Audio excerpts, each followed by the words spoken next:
what makes this film so beautiful is that it's not centered around a man, it's not centered around love at all. I played a few characters that might have a potential queer through line. I have many queer friends. Picture this. A studio drops 9 figures on a superhero movie, blasts it across every billboard on the planet, and then watches audiences ghost it like a bad Tinder date. That's exactly what happened to SuperGirl. Empty theaters, brutal reviews, and a financial faceplant nobody at Warner Bros. Wanted to talk about out loud. But instead of asking the obvious question, hey, maybe the movie just wasn't good, the big outlets pulled out their favorite move: blame the audience. Not just any audience either, straight up called out as woman-hating, sexist, toxic dudes. Which is hilarious, honestly, because guess who actually showed up to watch this thing? Men. Overwhelmingly men. But sure, let's keep pretending this is some coordinated hate campaign. Let's break down why Hollywood keeps spinning the same broken record every time a movie flops, and whether this mass misogyny story actually holds any water. 2 weeks into its run, SuperGirl barely scraped together around $100 million worldwide. For a movie this expensive, that's not a stumble, that's a full collapse. Industry analysts are already whispering about a $200 million loss, which is a brutal gut punch to James Gunn and Peter Safran's whole grand plan for the new DC universe. Now, admitting we made a flop is bad for the stock price, so the big-name press showed up fast to run interference. The New York Times ran a piece, Brooks Barnes doing the honors, basically arguing the real problem here has nothing to do with quality. The article leans on box office analysts claiming movies led by female superheroes have gotten rejected across the board for the past 5 years, which the piece frames as evidence of some kind of misogyny comeback among the mostly male fanbase. The Times also points out that before SuperGirl even hit theaters, it was already caught in one of those internet pile-on cycles.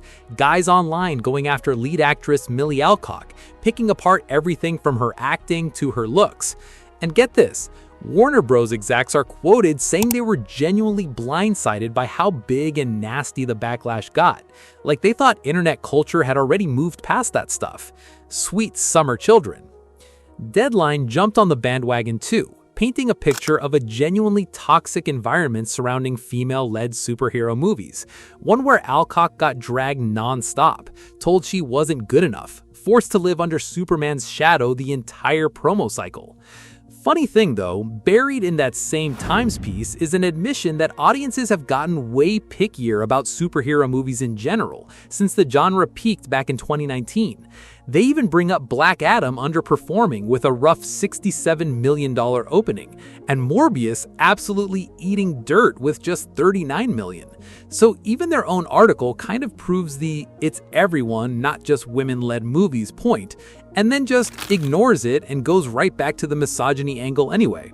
Then Variety piled on too, claiming comic book movies overall are losing steam industry-wide, but insisting female-led ones carry extra risk because of constant hate mob threats, which apparently locks studios into this doom loop where nobody wants to greenlight women-led projects because they're scared of the backlash.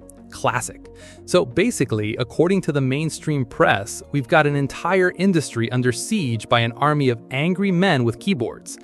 Except, plot twist, there's a whole other side to the story, and it comes from Matt McGloin over at Cosmic Book News, who decided to actually look at the numbers instead of vibes.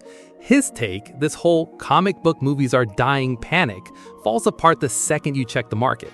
Spider-Man Brand New Day dropping soon is already smashing trailer view records and pre-sale numbers. People clearly still want this genre, so what actually killed SuperGirl?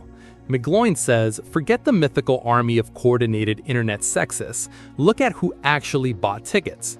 Opening weekend data shows women and young girls, the exact demo this movie was supposedly made for, with all its girl power messaging, largely just didn't bother showing up.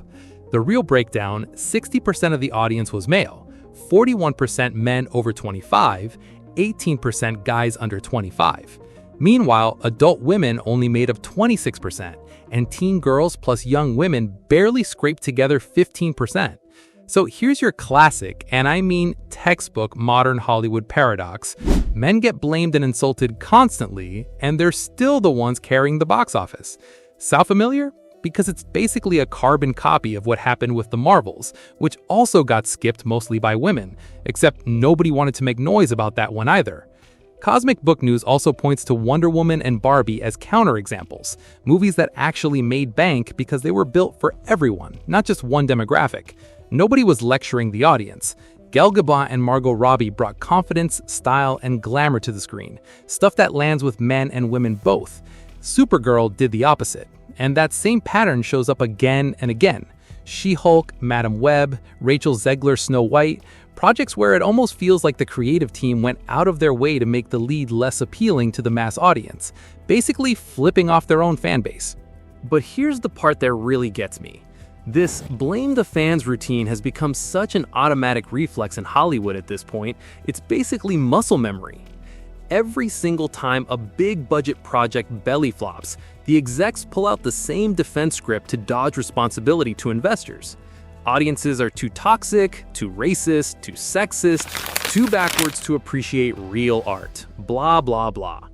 Remember when The Woman King flopped and Viola Davis went on record saying mainstream audiences just refuse to show up for action movies led by a strong black woman?